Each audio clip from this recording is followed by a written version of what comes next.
Hahaha, datang lagi setelah ku persembahkan nyawa janin itu. Dan bayangan itu gak lama bergerak ke arah selangkangannya itu. Juga ke arah bayi di wadah itu. Sejak Ito menikah, aku kira kau sudah mati. Ternyata kau mau menjemput kematianmu sendiri.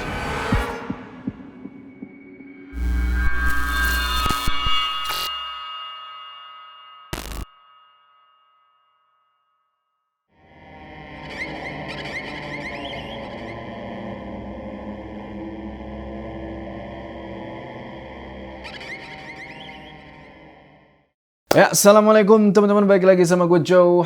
Apa kabar kalian semua? Semoga kalian semua nonton video ini diberikan kesehatan, dilancarkan rezeki, dan selalu dimudahkan urusan-urusan, dan selalu dilindungi dari segala bahaya di dunia ini. Welcome back to the series. Kali ini kita sudah masuk ke part 4 dari cerita epic yang berjudul Kampung Jabang Mayit season 4 dari Queer Typing, salah satu penulis favorit gue. Jadi kalau kita lihat di part kemarin, kebejatan yang dilakuin sama suaminya Ito tuh bro, ya kan? Si Juragan Sugih itu sama Ki Jaga. Itu bener-bener udah di luar nalar. Suryadi udah ngubah penampilan dia tuh. Pokoknya selama 8 bulan terakhir dia itu udah jadi orang asing di kampung tempat dia tinggal. Pada suatu malam dia ngelihat semua yang terjadi sama si Ito tuh lewat lubang kecil yang ada di jendela. Dia shock karena ngelihat anaknya Ito itu di depan matanya sendiri. Tapi ketika lagi ngintip ini, Suryadi ketahuan bro sama si Jawir. Tapi untungnya ada sosok yang nyelamatin dia di situ. Nah, kira-kira apa nih yang bakal dilakuin Sarmadi dan Suryadi malam itu? Dan apakah Ki Jaga Raksa sadar kalau benda-benda yang dia sembunyiin di bawah kasurnya dia itu sudah berada di tangan anaknya sendiri? Penasaran sama kelanjutan cerita ini? Tonton video ini terus. Udah, kita nggak usah lama-lama lagi. Udah siap? Mode horor aktif.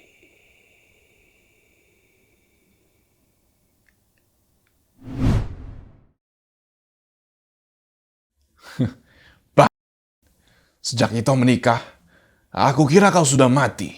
Ternyata kau mau menjemput kematianmu sendiri. Akan aku bunuh kau malam ini. Jawir nggak sadar bro, dari belakang ketika dia lagi ngomong kayak gitu, udah ada orang yang berdiri sambil bawa karung putih. Karung itu kalian semua udah tahu lah isinya apa kan? Tengkorak yang ada 2 tanduk kecil tuh, taring babi, sama kertas coklat kusut. Yang dimana benda-benda itu adalah alasan kenapa Ki Jaga Raksa itu bisa ngelihat sosok yang dia sembah. Dari dalam cermin itu, gak lama taring itu ditancepin ke Jawir.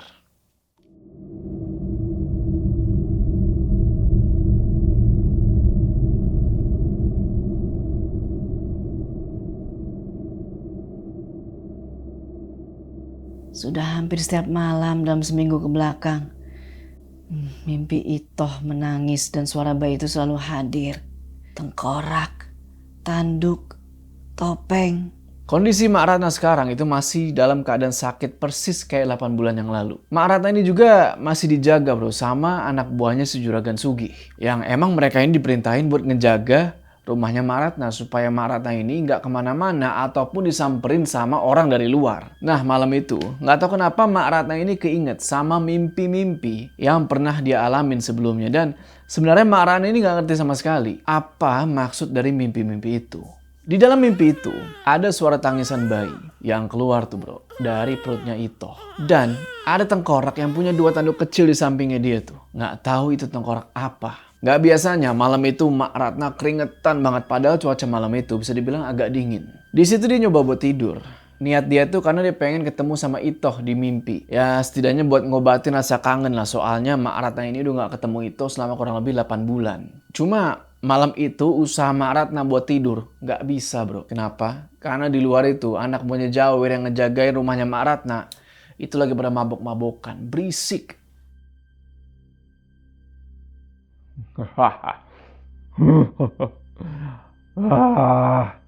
Harusnya Jawir ke sini. Kita sudah bosan menjaga perempuan tua itu. Tidak mungkin Suryadi masuk lewat depan. Hei, Suara ketawa 3 anak buah dari Juragan Sugih yang ngejaga di situ. Nggak tahu kenapa tiba-tiba berhenti. Dan salah satu dari mereka, Mak Ratna denger lagi neriakin seseorang tuh. Yang dimana orang ini lagi jalan ngedeket ke rumah panggungnya Mak Ratna. Terus Ketika anak buahnya Juragan Sugih ini ngelihat siapa orang itu yang ngedeket, ini orang-orangnya Sugih pada kaget. Di situ mereka lihat ada seseorang jalan ngedeket ke rumahnya Mak Ratna sambil manggul karung warna putih. Yang dimana karung itu banyak bekas darah kering. Minggir. Untuk apa kau datang ke rumah ini, ha? Cari perkara kau bangsat. Percuma kalian mengeluarkan golok. Ingat teman kalian 8 bulan lalu yang ditemukan di hutan sana tanpa kepala. Dia sama seperti kalian, menjaga rumah ini. Dan kalian tahu, kepala dia aku masukkan ke dalam karung ini. Apa darah ini kurang jelas? Ini darah teman kalian. Dan juragan kalian tidak becus mencari pembunuhnya. Ya kan? Belum sempet Sarmadi ngelanjutin omongan dia. Tiba-tiba 3 anak buah ini langsung maju dan sat ngebesetin golok itu ke arah Sarmadi. Sampai-sampai Sarmadi ini kebeset tuh bagian dadanya. Tapi di sini yang aneh. 2 orang yang ngelihat dadanya Sarmadi ini dibeset pakai golok. Pusing bro. Kenapa? Gak ada bekas sayatan apapun di dadanya Sarmadi. Bajunya aja gak robek. Habis itu Sarmadi gerakin tangan dia kayak begini. Diarahin ke arah rumah panggung Mak Ratna, ya kan? Nah, dari bawah rumah panggung itu, dari bawah kolongnya, tiba-tiba keluar, bro. Ada kayak semacam bayangan yang narik anak-anak buahnya Sugih di situ. Tarik masuk ke kolong itu rumah. Sontak mereka bertiga teriak dong. Wah! Dan ketika mereka bertiga udah sampai di bawah kolong, kepala-kepala mereka itu tiba-tiba ngehantam sendiri ke beton penyangga rumah. Brak! Sampai-sampai ya mereka meninggal seketika. Sementara itu, di dalam kamar, Mak Ratna makin gak tenang tuh. Karena barusan dia udah ngedenger nih suara teriakan dari bawah rumah panggung. Gak lama, masuklah nih Sarmadi ke dalam rumahnya Mak Ratna. Mak Ratna di situ pura-pura tidur, tapi Sarmadi tahu.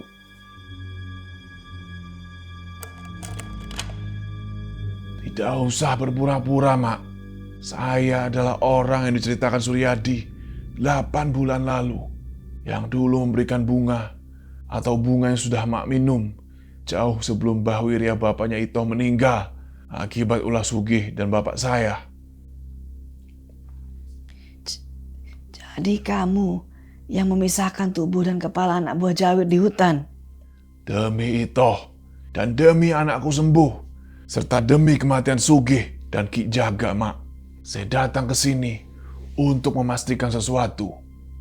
Apa yang ingin kamu pastikan, Sarmadi? Itoh malam ini akan melahirkan laki-laki atau perempuan.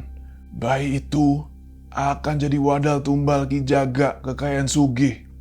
Dan itu akan terus berulang sampai Itoh mati. Itu yang Ki Jaga dan Sugih lakukan untuk mempersembahkan kepada iblis yang sudah berada di tanganku, Mak. Keputusannya adalah izin dan jawaban yang keluar dari mulut Mak sebagai ibu kandung Itoh. Aku ingin Sugih mati, serta bapakmu juga. Mereka biadab. Aku sudah mati sejak Sugih mengambil anak perempuanku Itoh, suamiku dan keluarga Nirahayu. Sugih menyiksa anakku. Itu akan dilakukan Itoh, Mak. Termasuk untuk kesembuhan anakku. Tapi jelaskan, kapan Itoh lahir? Itu sangat menentukan untuk balas dendam. Setelah itu, Mak akan paham semua. Adil kan? Mak, kapan Itoh lahir? Aku tidak punya banyak waktu. Aku harus menyaksikan kelahiran Itoh malam ini. 15 Agustus 1923. Tepat pertengahan malam 1 Suro, Itoh lahir ke bumi. Namun 25 tahun kemudian, tangisan perempuan yang melahirkannya terdengar karena sebuah siksaan. Itoh harus membalasnya, apalagi kalau bayinya mati malam ini. Aku simpan pisau ini di bawah bantal. Dan biarkan aku buang pil busuk ini, Mak. Kalau sesuatu yang buruk terjadi, habisi siapa saja. Cepat atau lambat, setidaknya 4 bulan ke depan kita lihat, Mak. Ucapanku bukan bualan semata. Mak Ratna cuma ngangguk aja tuh ngedenger omongannya Sarmadi. Nggak pakai lama abis itu Sarmadi langsung ngeberesin 3 anak buahnya Juragan Sugi tuh yang udah pada sama nggak lupa nempelin gembok lagi tuh di kamarnya Mak Ratna. Sarmadi pergi dari rumah itu lewat jendela biar jejak dia malam itu tersembunyi aman. Terus ketika Sarmadi berangkat nih ya, dia mau pergi nih ke rumahnya Juragan Sugi. Sarmadi ini ngerasain isi dalam karung yang dia bawa malam itu tiba-tiba berubah jadi panas. Dan ini ngebuat Sarmadi nggak bingung nggak apa, tapi dia malah senyum. Sudah saatnya. Itoh adalah perempuan tepat. Perempuan cantik yang akan bersama Huskal. Singkat cerita, ketika Sarmadi udah sampai nih di samping rumahnya Juragan Sugi, dia ngedenger tuh suara tangisan bayi yang baru lahir. Sama suaranya Ki Jaga dan juga Juragan Sugi yang dimana mereka ini lagi ada dalam kamarnya Itoh. Ki Jaga pasti merasa sosok itu lahir untuk dia. Padahal itu untukku. Jawir, salah besar kau ingin menghabisi Suryadi. Sarmadi di situ ngelihat si Jawir lagi ngendap-ngendap, bro. Pengen ngabisin si Suryadi. Ini berarti dari yang sebelumnya tuh. Yang ketika Suryadi ngintip, di belakangnya tiba-tiba ada Jawir. Ternyata Sarmadi lagi merhatiin mereka di sini. Nggak pakai lama, Sarmadi langsung jalan tuh ke belakang badannya Jawir. Nggak pakai basa-basi lagi, bro. Dia keluarin taring babi, dia tancepin tuh, celup, ke punggungnya si Jawir. Di situ Jawir langsung ambruk tuh di depannya Suryadi. Yang dimana Suryadi ini langsung kaget dan nyoba nyingkirin badan Jawir. Di sini Sarmadi ngomong ke Suryadi. Luka itu tidak akan mengeluarkan darah, tapi akan berbau busuk. Dia akan mati suatu saat nanti oleh pisau yang menusuk pada lubang itu. Perkataan tadi, Itoh harus dengar. Berbarengan sama Suryadi yang ngangguk-ngangguk aja tuh. Tiba-tiba jendela kamar Itoh kebuka nih. Yang ternyata yang ngebuka jendela itu adalah Nik Midah. Yang ngeliat Sarmadi sama Suryadi ada di bawah jendela. Terus ketika Sarmadi ngeliat Nik Midah ngelongok dari jendela itu, Sarmadi langsung ngasih kode buat si Nik Midah supaya dia nggak ngomong apa-apa. Sarmadi bilang ke Nik Midah. Tanpa aku memperkenalkan nama, Nini sudah tahu siapa saya. Jika ingin selamat dan terlepas dari jeratan juragan biadab itu, segera campurkan bunga yang diberikan Suryadi ke dalam air, lalu minumkan kepada Itoh. Baik. Ketika jendela ditutup lagi nih sama Nik Midah, Jawir di situ masih nggak sadarin diri. Dan Sarmadi pun langsung ngeluarin satu kain hitam nih, yang kainnya itu wangi banget bro, wangi bunga. Terus yang dilakuin Sarmadi selanjutnya adalah dia pakai kain itu buat nutup hidungnya si Jawir sambil bilang dalam hati kalau Jawir ini bakal lupa sama kejadian barusan. Ditutup 2 lubang hidungnya Jawir pakai kain hitam itu, sontak badannya Jawir nggak tahu kenapa bergetar dan dari hidungnya ngeluarin darah tuh bro. Di sisi lain, dari dalam kamar Itoh di rumah itu, tangisan Itoh baru aja nih berhenti. Cairan yang isinya bunga titipan Suryadi barusan, syukurnya udah diminumin nih ke si Itoh sama Nik Midah. Tapi di sini Itoh marah-marah coy, karena dia nggak bisa ngeliat bayinya. Kenapa bayiku mati nih? 2 kali tangisan barusan aku dengar. Itu bukan pertanda bayiku hidup. Nini tidak tahu apa-apa toh. Kalaupun mati, mana mayat bayiku? Aku ingin lihat. Dan barusan itu, siapa?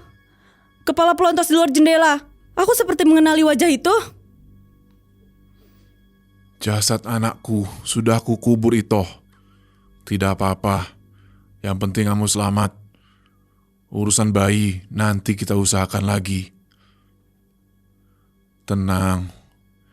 Dengan kamu belum memberikan keturunan kepadaku, aku tidak akan meninggalkanmu begitu saja.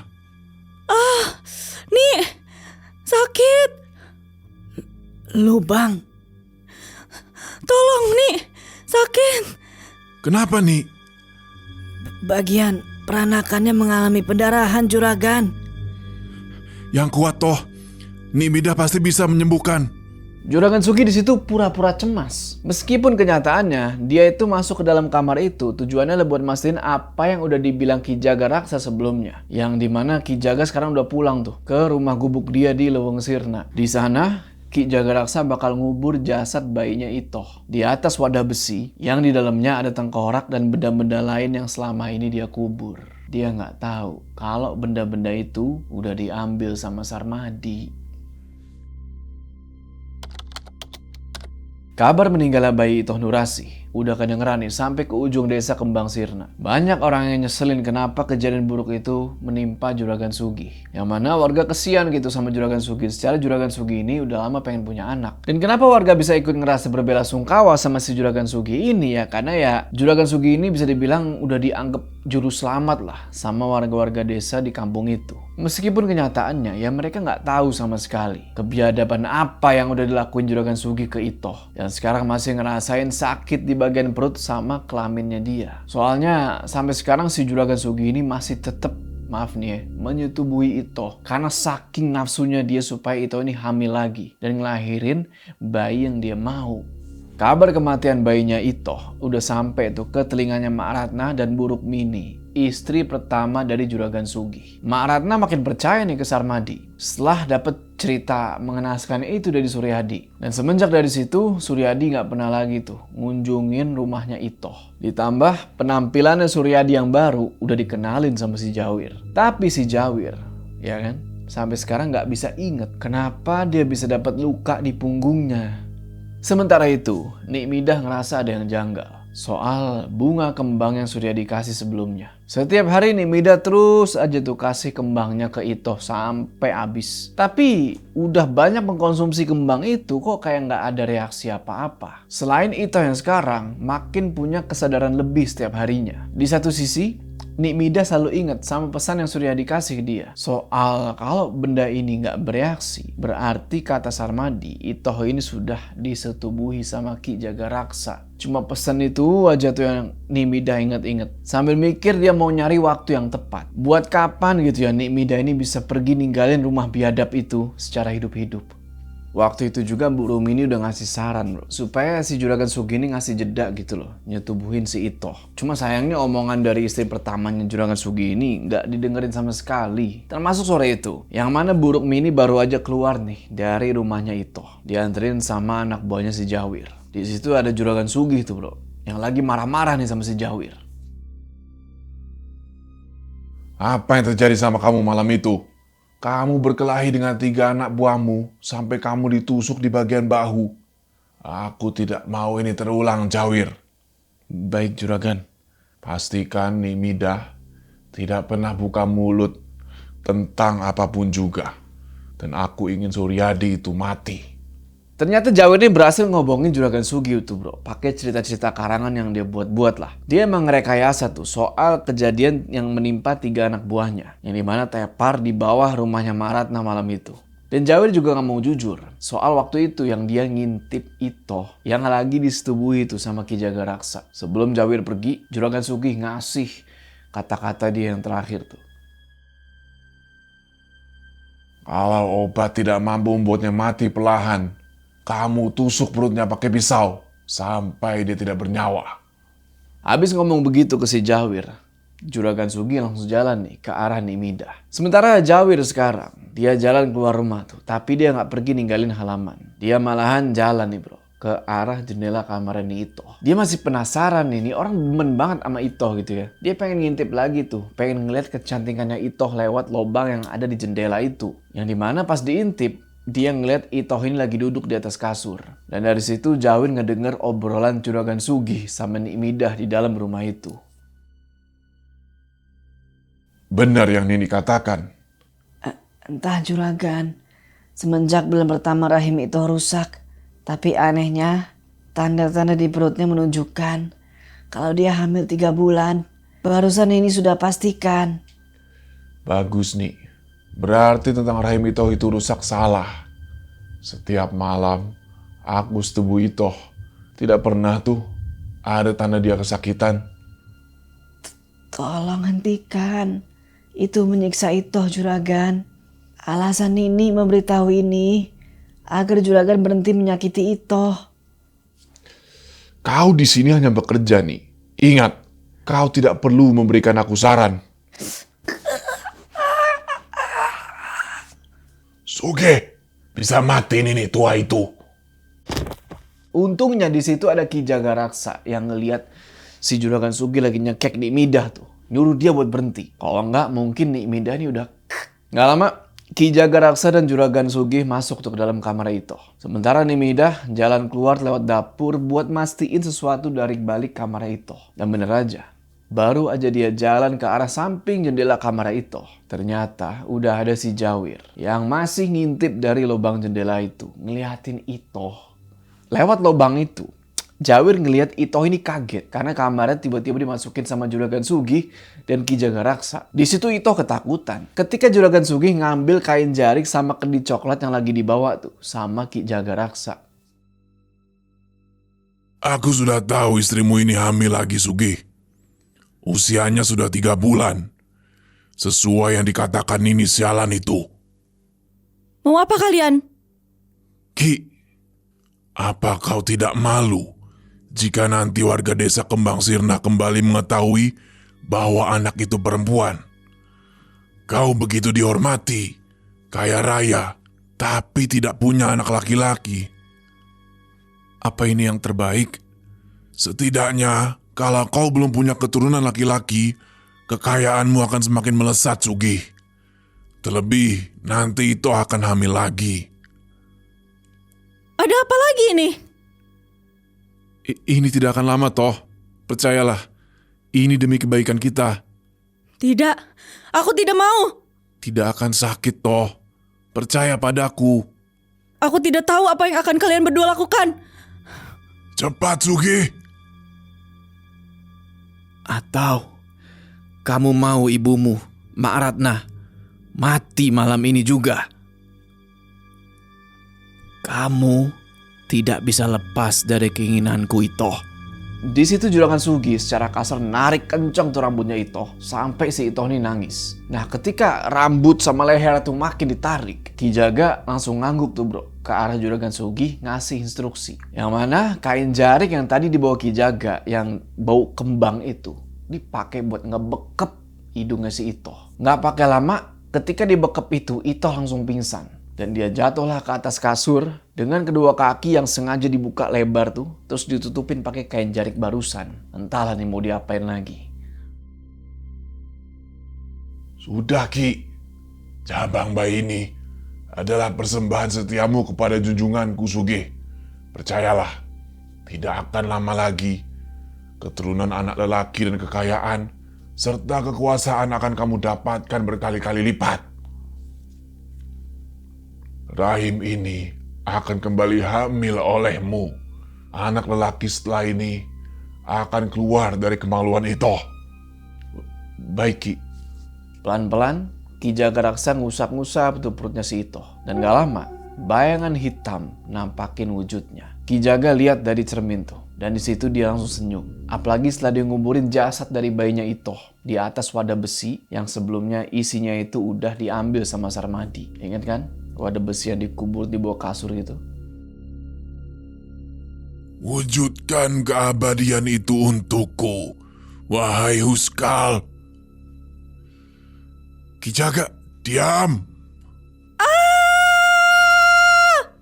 Waktu itu, Itoh ini tiba-tiba teriak kenceng banget. Ketika Ki Jagaraksa ngeluarin jabang bayi penuh darah dari kemaluannya Itoh dan langsung dimasukin tuh ke dalam kendi coklat. Darah dari jabang bayi itu diisap sama Ki Jaga. Dan dia nyuruh Juragan Sugih buat ngelakuin hal yang sama.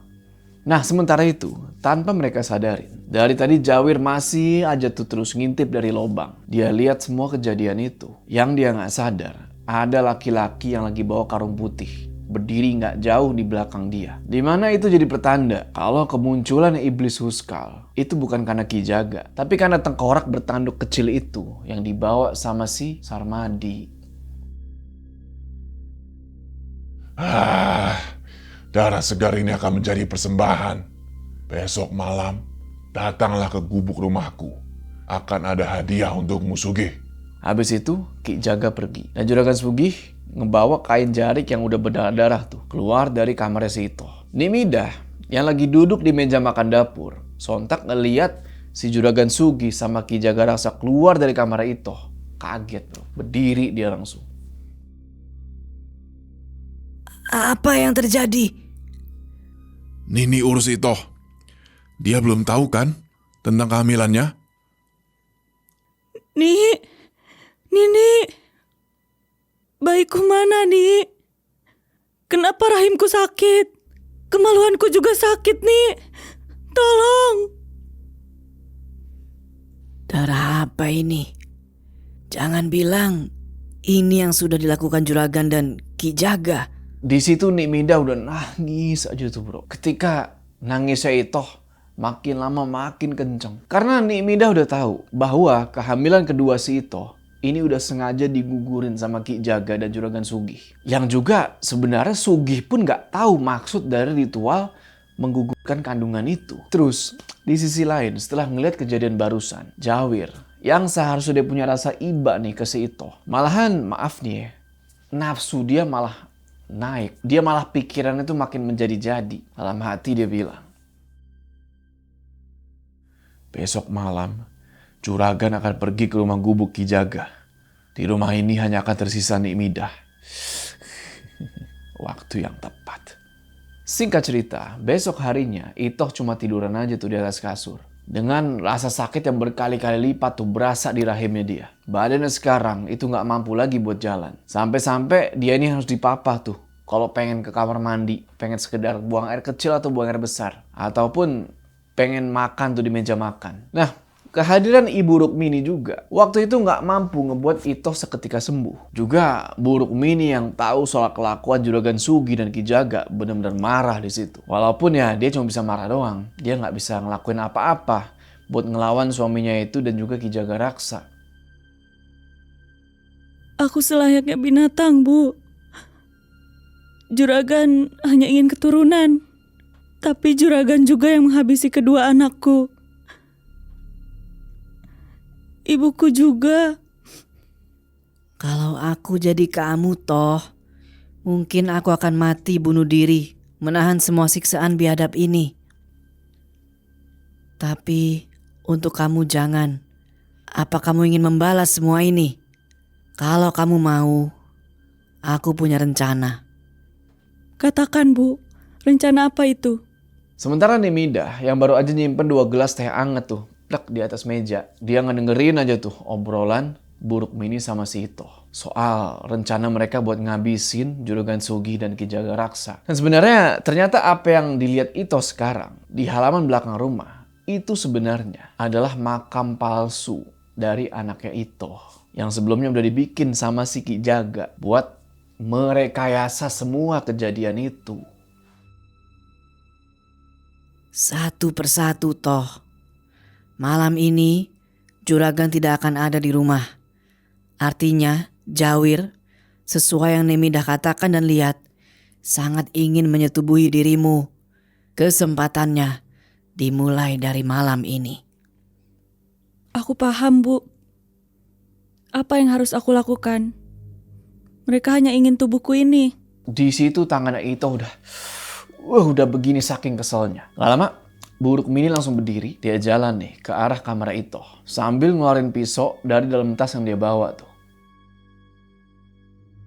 Aku simpan di balik bantal ini Toh. Seharusnya kamu tahu apa yang selanjutnya akan kamu lakukan. Jenguklah ibumu. Hei, Bu, ini sudah sore. Apa aku tidak boleh untuk menginap 1 malam saja? Tidak usah. Besok juga Itoh sembuh. Dia hanya sakit biasa saja.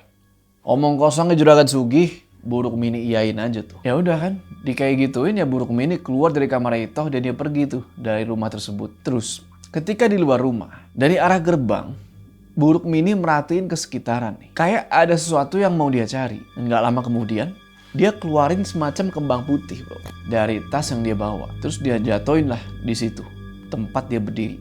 Abis ngejatuhin bunga itu dari jauh samar-samar dia ngelihat kayak ada seseorang Yang dimana itu adalah Sarmadi. Dia udah ngeliatin buruk mini duluan dari jauh. Buruk mini dengan pelan bilang ke Sarmadi yang posisinya jauh di depan dia itu.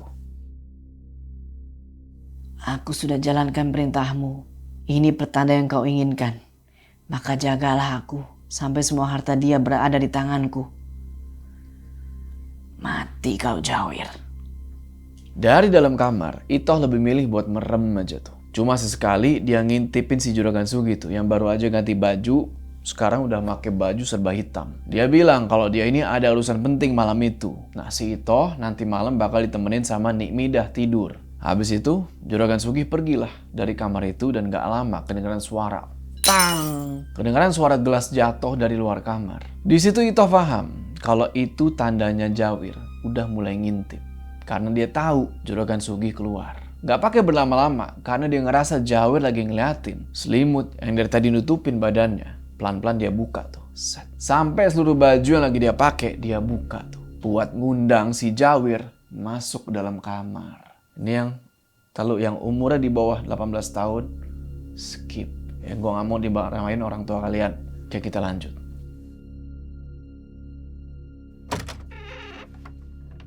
Nimidah? Diam Itoh.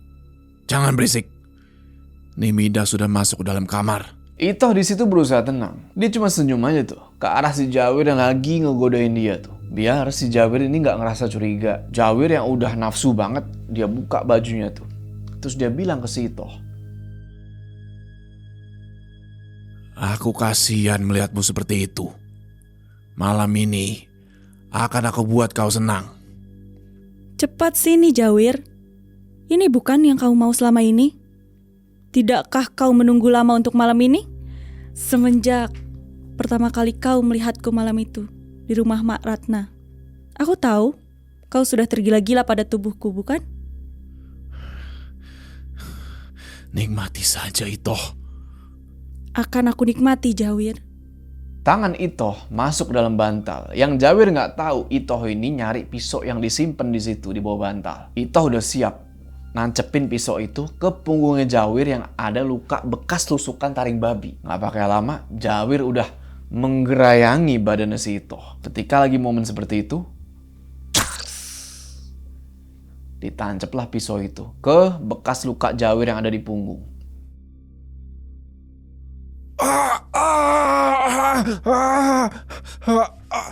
Siapa yang menikmati malam ini?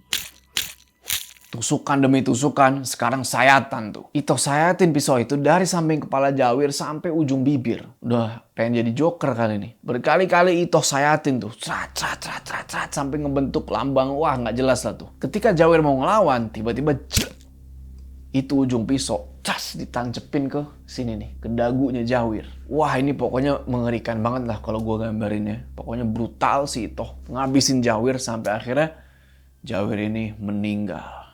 Gak lama kemudian, Nik Midah masuk dalam kamar Itoh dan dia ngeliat pemandangan yang wow luar biasa. Darah udah di mana-mana. Dalam kepalanya, Nik Midah nginget-nginget omongannya Suryadi. Jika Itoh tidak kunjung sembuh dengan bunga yang masuk ke dalam tubuhnya, Sarmadi bilang hal lain akan terjadi. Mungkin ini yang dimaksud Sarmadi dan Suryadi. Jangan sentuh mayat manusia biadab itu, Nik. Bantu saja aku memakai baju. Aku ingin berjumpa dengan Mak Ratna. Aku penasaran, apakah mayat mengenaskan seperti itu masih bisa menikmati tubuhku? Mak takut kalau juragan cepat kembali toh. Jika dia masih hidup malam ini, Nik. Tingkah laku Itoh waktu itu ya, nggak tahu kenapa udah kayak bukan cerminan dia sendiri. Itoh cuma senyum aja tuh kan, pas ngelihat ke arah cermin. Yang mana di cermin itu bukan cuma ada Itoh aja, melainkan ada satu sosok lain berwarna hitam yang balik ngeliatin Itoh di situ. Nini silahkan pulang dan jangan pernah kembali ke rumah ini. Biarkan aku berjalan sendiri ke rumah di mana aku dilahirkan, Nik. Terima kasih atas semua pelajaran dan cara merawat perempuan hamil hingga bayinya mati.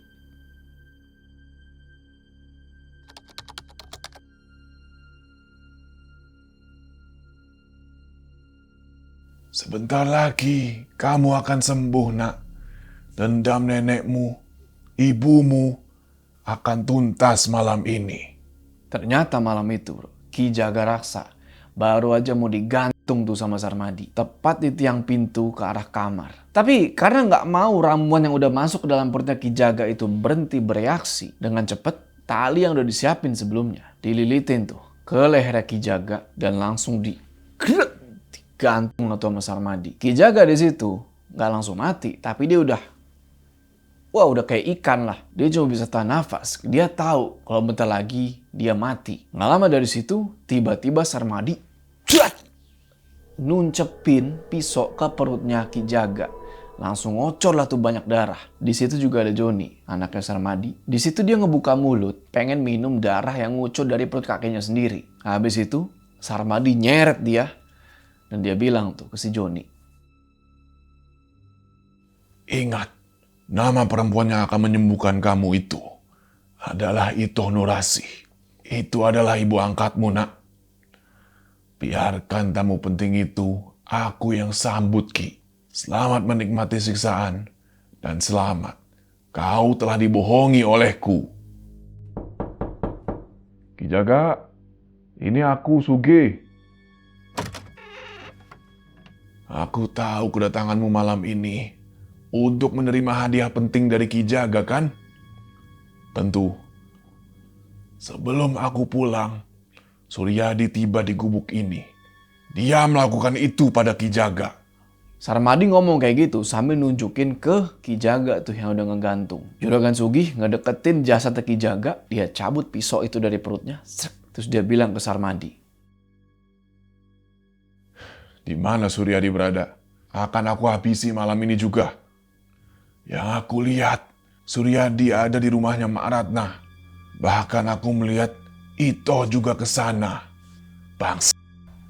Beruntung aku habisi nenek tua itu lebih dulu. Sekarang, anaknya harus mati. Tunggu di sini, anak. Bapak akan selesaikan semuanya. Besok, kita pergi dari gubuk ini. Habis itu, Sarmadi langsung ngebawa lagi tuh karung putih di punggungnya dia. Dan dia keluarlah dari gubuk itu. Joni yang ngeliat itu, girang-girang tuh kan, sambil balik lagi tuh bro, ke bawah jasad kakeknya. Dan lo mau tau apa yang dilakuin anak kecil ini? Dia ngebuka mulutnya, dia minumin tuh cairan merah yang ngucur dari perutnya Ki Jaga. Darah kakeknya sendiri.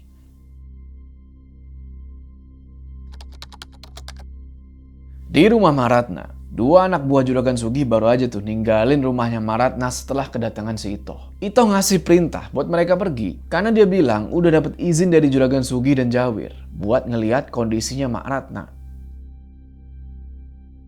Mak, Suamimu telah memaksa Mak minum itu barusan toh. Mak, aku minta maaf, Mak. Berjalanlah ke arah timur, maka apa yang kamu inginkan akan terwujud toh. Entah itu untuk sebuah kebaikan atau sebaliknya, agar luka dan dendam dalam dirimu setelah kehilangan dua nyawa bayi terbayarkan. Ikuti wasiatku barusan. Sugih ingin Mak mati malam ini.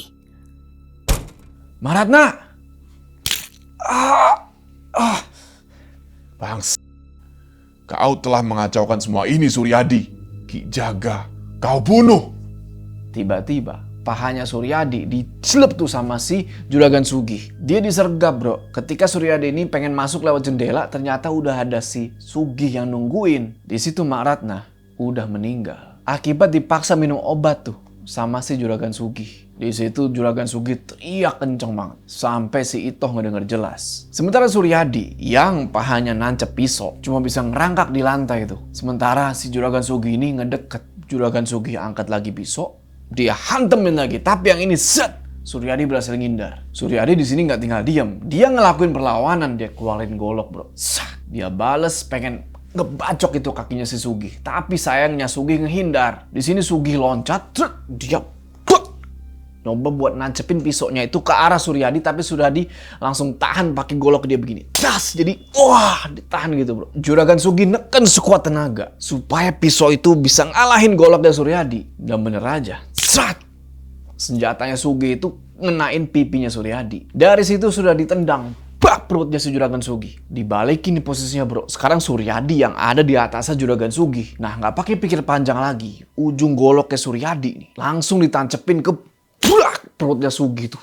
Tas. Suryadi tekan pisau itu ke dalam sampai Juragan Sugi ini makin lama makin hilang kesadaran. Tapi tiba-tiba dari arah belakang Suryadi ada pisau yang ngegorok leher Suryadi yang ngebuat dia sontak jatuh ke lantai. Di momen sekarat kayak gitu, Suryadi berusaha keras buat nengok siapa yang udah ngelakuin itu ke dia. Dan ternyata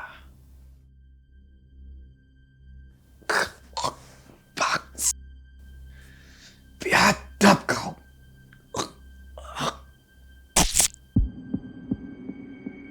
Oke teman-teman bro, wah ini seru banget. Anjir siapa yang udah giniin Suryadi coy? Apakah Buruk Mini atau siapa? Oh gua nggak tahu, gue cuma bisa berandai-andai bro. Yang pastinya kita bakal tahu di part selanjutnya. Oke sebelum kita berpisah jangan lupa kalian like video ini, dan bagi yang belum subscribe, ayo subscribe sekarang ke channel ini supaya kalian gak ketinggalan part selanjutnya di cerita ini. Gua Joe, see you on the next part.